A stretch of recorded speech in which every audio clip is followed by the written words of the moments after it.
বন্ধুরা, আমার ভালোবাসা রান্নার চ্যানেলে আপনাদের সবাইকে স্বাগত। এতদিন তো বক ফুল, কুমড়ো ফুল, অনেক ফুলই খেয়েছেন। আজ আমি এই সিজন মানে এই বসন্তকালের সিজনে একটা রোগ প্রতিরোধক ফুলের রেসিপি নিয়ে আপনাদের কাছে চলে এসেছি, যেটা আপনি ফুলের বড়া বানিয়ে কিংবা চচ্চড়ি করে দুভাবেই খেতে পারেন। সেটা হলো সজনে বড়া। এর জন্য আমি 150 গ্রাম মতো সজনে ফুল নিয়ে সেটাকে ভালো করে বেছে নিচ্ছি, যাতে এর মধ্যে কোনো তেতো ভাব না থাকে। এই যে সবুজ সবুজ অংশগুলো, এগুলো ফেলে দিচ্ছি, ডাঁটাগুলো।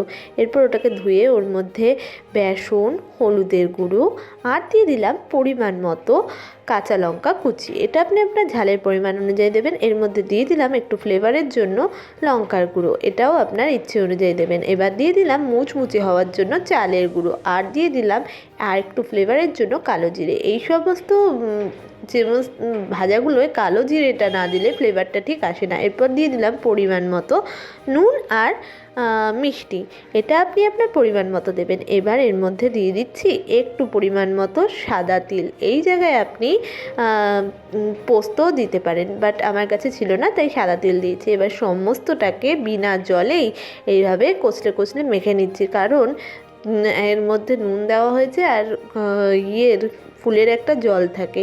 তো এটা ভালো করে মাখা হয়ে গেছে। এবার আমি 10 মিনিট মতো এটাকে রেস্টে রেখে দিচ্ছি। 10 মিনিট হয়ে গেছে। এবার ওই মণ্ড থেকে ছোট ছোট বড়া আকারে বড়াগুলো করে নিচ্ছি। দেখে নিন, এই রকম বড়া কিন্তু করে নিচ্ছি। এটা চাইলে আপনি আলু দিয়ে, পোস্ত দিয়ে চচ্চড়িও করতে পারেন। কথা বলতে বলতে বড়াগুলো কিন্তু আমার গড়া হয়ে গেছে। এরপর আমি এর মধ্যে একটা কড়াই নিয়ে তার মধ্যে দিয়ে দিলাম সর্ষের তেল। সর্ষের তেলে এই বড়া কিন্তু ভালো হয়। এরপরে এর মধ্যে সর্ষের তেলটা গরম হয়ে গেলে সমস্ত বড়াগুলো দিয়ে ভালো করে এপিট ওপিট করে নাড়াচাড়া করে ভেজে নিচ্ছি। দেখুন, একটা পিঠ হয়ে গেছে। এবার আমি অপর পিঠটা উল্টে দিচ্ছি। এটা কিন্তু বেশি ভেজে নেবেন না, তাহলে এর গুণাগুণগুলো চলে যাবে। হালকার ওপর কিন্তু মুচমুচে টাইপের এরকম করে ভেজে নেবেন। ঠিক দেখুন, এই রকমভাবে কিন্তু ভেজে নিতে হবে। একেবারে কিন্তু ভাজা হয়ে গেছে। তো তৈরি হয়ে গেছে আমাদের আজকের রেসিপি সজনে ফুলের বড়া। এবার আমি টেস্ট করে দেখব এটা ঠিক কেমন হয়েছে। এটা জাস্ট ইয়াম হয়েছে, এইরকমই ভালো ইয়াম হয়েছে। ভিতরের দিকটা পুরো নরম আর বাইরের দিকটা মোচড় মোচড় করছে একদম।